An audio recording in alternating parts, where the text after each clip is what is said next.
दिवाळीमध्ये बुद्धपथ ह्या टूरला गेलं आणि या टूर मध्ये मी माझ्या बहिणीला तयार केलं, दुसरी लहान बहीण आहे तिलाही तयार केलं, माझ्या दोन्ही जावयांना तयार केलं, माझ्या मिस्टरांना सुद्धा तयार केले आणि आम्ही 206 जण मागच्या टूर मध्ये ऍडिशन झालं. मी गमतीनं राजभाऊला म्हटलं की मी तुमचे टुरिस्ट जोडत आहे, पुन्हा मी माझी फ्रेंड सर्कल मध्ये करेन तर मला काही फ्री वगैरे मिळेल का. त्यांनी मजा घेतली, मॅडम बघू बघू. नंतर जस्ट एक जोक होतो तो, पण होऊ शकते म्हणजे it's may be possible. Okay. तर मला म्हणजे आपण एकदा नंतर प्लस प्लस म्हणजे 2 करतो, म्हणजे हा 3rd माझा टूर होता आणि मला ह्या टूर मध्ये सुद्धा एक चांगला एक्सपिरियन्स मिळाला. जेवणाची तर मजा असतेच. मला असं वाटतं इकडे आल्यानंतर वजन थोडंसं कमी होईल, पण ते काय पॉसिबल होत नाही. घरचे लोक विचारतात काय जेवण केलं, मी नॉनव्हेज सांगते.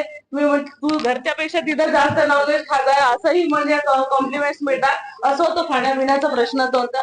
पण एकंदरीत सगळं जो हा आपला डोंगराळ भाग आहे आणि हा 3 सिस्टरचा जो टूर आहे, आसाम मेघालय, खरंच एक सौंदर्यपूर्ण निसर्गरम्य हे मला बघायचं होतं आणि ते मला या टूर मधून बघायची संधी मिळाली.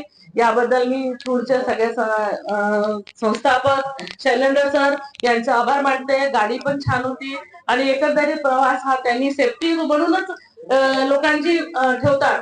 त्यांनी स्वतःसाठी एक पायलट गाडी पण ठेवतात, म्हणजे इन केस इमर्जन्सी काही आपल्याला आली कोणाला तरी आपल्याला तत्काळ म्हणजे सेवा मिळाली पाहिजे, तर हा फार त्यांचा उपक्रम चांगला आहे आणि मला फार चांगलं वाटलं. एकंदरीत एव्हरीथिंग इज वेल.